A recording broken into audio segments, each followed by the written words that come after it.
Thank you, Roger, and I find myself in the unenviable position of going last after such an august group, and I will resist my usual moderator role in wrapping up or summarizing, and I'll leave that to Roger. But and I realize I'm also in between you and your burning questions, so be thinking of them while you're listening. We've heard a lot about the evolving threat and mitigation efforts, the need for innovation, flexibility, and nimbleness, and ingenuity, partnership, collective industry action, and I hope I can reinforce and provide some additional thoughts on all of those issues. So good afternoon. It is a pleasure to be here today and an honor to be part of this august group, as I mentioned. And thank you to Congressman McCall and Langevin for their sustained commitment on this issue. Look forward to the next week and a half of a flurry of activity here on the Hill. TechAmerica is an industry association for the technology industry. We represent approximately 1,000 companies across the breadth of the technology industry, including integrators, security providers, software companies, communications providers, internet companies, information technology providers, and across small and medium large companies. So we have our own version of herding cats. We've been involved in cybersecurity policy development for over 10 years, including our role to help establish the IT Information Sharing and Analysis Center, and providing industry's input into the development of the national strategy to secure cyberspace and apparently subsequent other bureaucratic reports. We also helped establish the sector partnership that became the IT Sector Coordinating Council under the NIP that we've heard referenced today, and we've long been working with Congress on cybersecurity policy and with the Clinton, Bush, and Obama administrations. This issue is hugely complex, and I hope that the collective brainpower, experience, and thinking by our member companies will be illustrative for our discussion today and the kinds of considerations that policymakers should to undertake when they consider the kinds of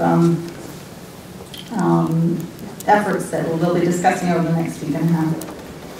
Last year, we coalesced our position into a set of 9 principles for cybersecurity that reflect the global nature of cyberspace, the importance of partnership, considering the interdependent nature of cyberspace, risk-based efforts and risk management that addresses people, processes, and technology, leveraging market forces for adoption of best practices, national government collaboration, and what we call cybersecurity for the future, education, training, and research and development.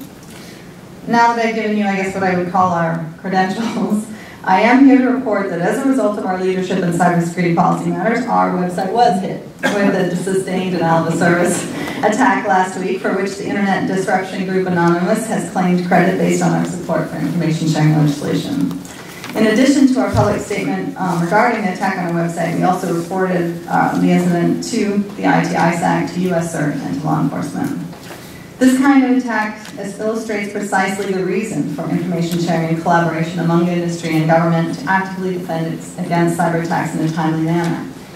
The inability to share information is one of the greatest challenges to collective efforts toward improving our cybersecurity and critical infrastructure protection, and we appreciate the efforts to remove those barriers. But it is not about new surveillance authority or infringement on the privacy or civil liberties we enjoy in our great democracy. But it is about combining forces to defend ourselves from malicious actors in cyberspace in a way that allows for innovation in technology and tactics and flexibility and nimbleness in response to ever-evolving technological and threat environment. And it isn't only about information sharing. It's also about public-private partnership toward improving our cybersecurity in the immediate term by working together on sustained, ongoing, operational basis, and strategically over the long term with cybersecurity R&D, building a professional cybersecurity workforce, and ensuring a cybersecurity savvy user base.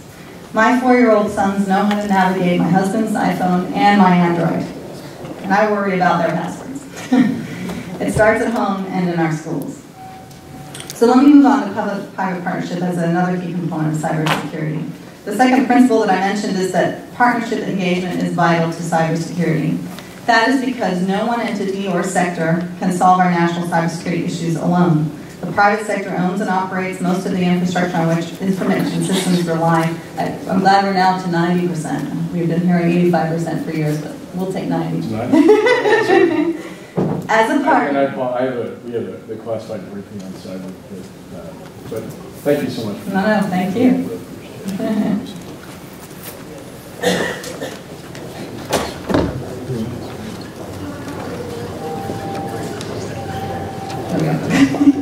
As a partner, the U.S. federal government has an obligation to share specific and timely threat information with the private sector from which companies can manage their risk and help protect those critical systems. The government and industry must leverage and improve the effectiveness of existing collaboration to address cyber risks, enhance preparedness and resiliency, improve trust, which we touched upon today, and enable market growth. Last year, TechAmerica partnered 4 other associations and stakeholder groups to publish a white paper, another report, maybe less bureaucratic, but still, on improving our nation's cybersecurity, the public-private partnership. The main message in the paper was that the existing public-private partnership needs to be fully realized through meaningful and regular collaboration. We focused on the NIP framework, and particularly for our sector, the IT Sector Coordinating Council. We highlighted key elements that characterize an optimal partnership, which are inclusion, equality, trust, operational outcomes, and the greatest good. And we made recommendations for both public and private sector action in 7 areas: risk management, incident management, information sharing and privacy, international engagement, supply chain security, which also includes standards, because there is an international standards making process in which industry is heavily engaged, and so we encourage both industry and government to participate in that process. Innovation and research and development, and education and awareness. I'm happy to address any of those in more detail or send you the link to the paper. So thank you for the opportunity to join you today, and I'm also happy to answer